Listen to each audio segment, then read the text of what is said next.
Hey guys, welcome back to my YouTube channel let's learn with ease.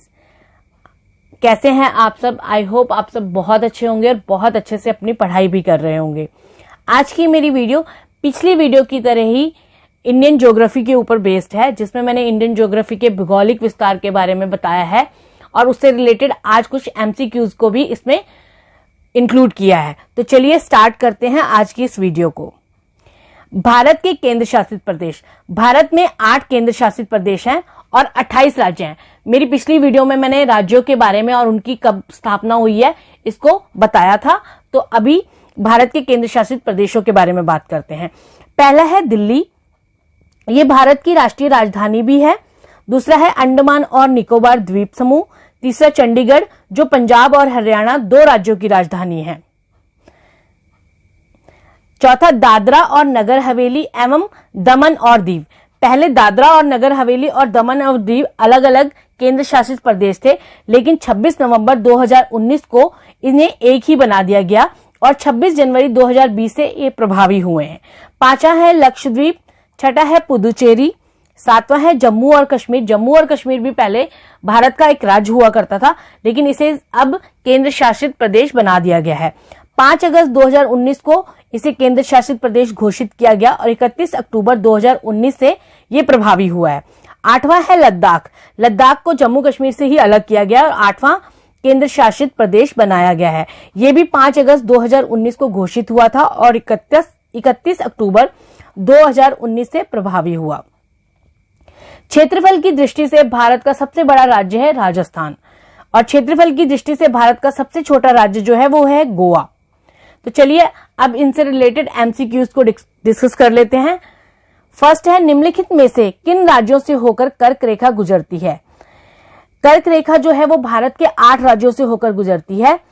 तो इसका answer है option C, Jharkhand, Chhattisgarh, Gujarat. Uttar Pradesh से नहीं होकर गुजरती है। वो 8 राज्य कौन सी हैं जिससे होकर गुजरती है? पहला है गुजरात, दूसरा है राजस्थान, तीसरा है मध्य प्रदेश, चौथा है छत्तीसगढ़, 5वां है झारखंड, 6ठा है पश्चिम बंगाल, 7वां त्रिपुरा और 8वां मिजोरम। निम्नलिखित में से कौन सा राज्य बांग्लादेश के साथ सीमा साझा नहीं करता? इसका आंसर है आपका ऑप्शन ए, नागालैंड। बांग्लादेश के साथ भारत के 5 राज्य अपनी सीमा साझा करते हैं, जो इस प्रकार हैं। पहला है पश्चिम बंगाल, दूसरा असम, तीसरा मेघालय, चौथा त्रिपुरा और 5वां है मिजोरम। तो इस प्रकार इस क्वेश्चन का आंसर है नागालैंड। 3 ओर से अंतरराष्ट्रीय सीमाओं से घिरा राज्य कौन सा है? इसका आंसर है आपका ऑप्शन सी, त्रिपुरा, जो बांग्लादेश से 3 ओर से घिरा हुआ है। क्षेत्रफल की दृष्टि से भारत का सबसे बड़ा राज्य कौन सा है? इसका आंसर है ऑप्शन सी, राजस्थान। इसका क्षेत्रफल है 3,42,239 किलोमीटर और ये भारत का सबसे बड़ा राज्य है क्षेत्रफल की दृष्टि से। कितने भारतीय प्रदेशों से होकर कर्क रेखा गुजरती है? इसका आंसर है ऑप्शन बी, 8। अभी इससे ऊपर के क्वेश्चन में ही मैंने उन 8 राज्यों के बारे में बताया है। एक बार मैं फिर से इसको डिस्कस कर लेती हूं। पहला है गुजरात, दूसरा है राजस्थान, तीसरा है मध्य प्रदेश, चौथा है छत्तीसगढ़, 5वां है झारखंड, 6ठा आपका है पश्चिम बंगाल, 7वां त्रिपुरा और 8वां मिजोरम। इस प्रकार ये 8 राज्य हैं जिनसे कर्क रेखा होकर गुजरती है। भारत की स्थलीय सीमा कितने देशों के साथ लगी है? इसका आंसर है ऑप्शन ए 7। इसके लिए मैंने अपने पिछली वीडियो में एक ट्रिक भी सिखाई थी कि मेरा बचपन का सपना है कि मैं MBA करूं, तो बचपन को आप BCPN लिख सकते हैं और MBA, हिंदी वाले वर्ड आप छोड़ सकते हैं। B से बांग्लादेश, C से चीन यानी चाइना, P से पाकिस्तान, N से नेपाल, M से म्यांमार, B से भूटान और A से अफगानिस्तान।